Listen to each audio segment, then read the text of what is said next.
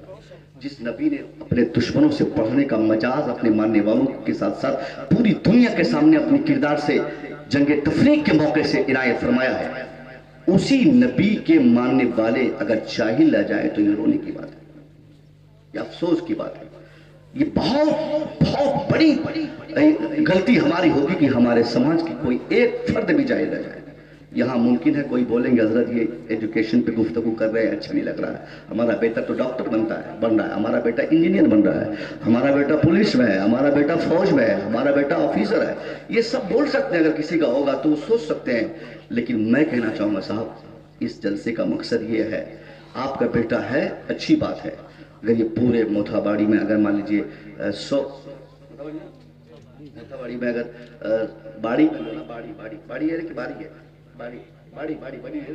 باڑی ہے نا ماشاءاللہ، باڑی موتھا باڑی میں اگر 100 لوگ رہتے ہوں، 100 گھر کی آبادی ہو، اگر 100 لوگوں کی آبادی ہے، 90 لوگوں کے بچے ڈاکٹر ہو جائیں، 90 لوگوں کے بچے آفیسر ہو جائیں، 90 لوگوں کے بچے ماسٹر ہو جائیں، اور صرف 10 گھر میں 10 بچے جاہل رہ جائیں، 10 بچے 100 میں 10 جاہل رہ جائیں اور 90 لوگ پڑھ لیں، تو 90 لوگوں کے پڑھنے سے بھی کوئی فائدہ نہیں، کیونکہ ان 90 لوگوں کی نیند اڑانے کے لیے گاؤں کے 10 لوگ جاہل کافی ہے۔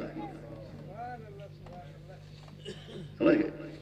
10 لوگ اگر جاہل رہ جائے تو ان کی نیند حرام کر دیں گے، ان کا جینا حرام ہو جائے گا۔ کن کا؟ جو لوگ پڑھے لکھے ہیں، جو لوگ ایجوکیٹڈ ہیں، جو ڈاکٹرز ہیں، وہ کڑ نکالیں گے یا لاٹھی نکالیں گے یا چاقو بھڑائیں گے اور اپنی چاقو دکھا کر وہ کسی سے بھی پیسے نہیں لے لیں گے، کیونکہ وہ جاہل ہے، وہ ان پڑھ ہے، اس کے پاس نالج نہیں ہے۔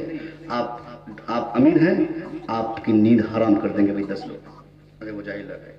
آپ کو کوشش کیا کر رہی ہے کہ ہمارے ہاں 100% تعلیم پہ کام، جو 10% جو بچے ہوئے ہیں ہمیں ان سے بحث ہے۔ آپ نے اپنے بچوں کو پڑھایا، اچھی بات ہے، کیوں 10 بچے جاہل رہ گئے یہ آپ سے سوال کیا جائے۔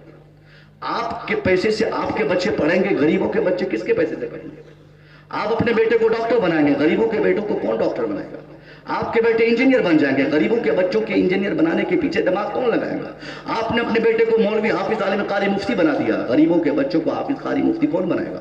اگر آپ نے نہیں بنایا تو آپ چوک گئے، اور بہتر سماج وہی ہے جس سماج کے 100% لوگ پڑھے لکھے ہوں، مگر یہ 100% کی اگر بات کی جائے ہمارے ہاں 10% لوگ پڑھتے، 90% لوگ جاہل رہتے۔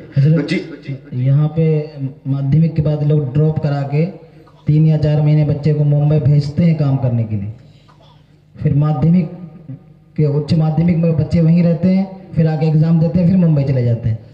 اچھے پڑھنے لکھنے والے بچے کو گارجن بھیج دیتے ہیں۔ بتائیے، یہ بہت افسوس کی بات ہے۔ میں آتا ہوں اس ٹاپک پہ، انشاءاللہ میں بولتا بھی یہ سب باتیں بولتا، کیونکہ میں ٹیچر ہوں، مجھے بہت تجربہ معلوم مسلمانوں کے بارے میں۔ مسلمانوں کے بچے مادھمک میں 80% لانے والے بچوں نے تعلیم ڈراپ کی ہے، میں نے دیکھا ہے 80% نمبر لانے والے بچے پڑھائی چھوڑ دی ہے، اگر یا تو وہ آگے نہیں پڑھے، اور 80% والے اگر ان کے والدین اگر ان کو دلی بھیجتے ہیں، ممبئی بھیجتے ہیں کام کرنے کے لیے، تو دلی بھیجنے والا غریب آدمی اپنے بچے کو تعلیم سے دور رکھا ہے، اور وہ غریب بچہ دلی جا کر 2 سال کام کرے گا، دماغ خراب ہوگا، غریب ہے، غربت یاد آئے گی، کوئی بہکانے والا آ کے بہکائے گا، بولے گا کتنا کام کرے گا، کتنی محنت کرے گا، لے 10 لاکھ اور یہ بم لے وہاں جا کے پھوڑ دو۔ غریب ہے نا وہ، غربت ان کے لیے ان سے کچھ بھی کروا دے گی، تو وہ چونکہ بریلینٹ تو ہے، چونکہ 80% نمبر لایا ہوا ہے، تیز ترار بچے ہی تو یہ سب کام کرتے ہیں،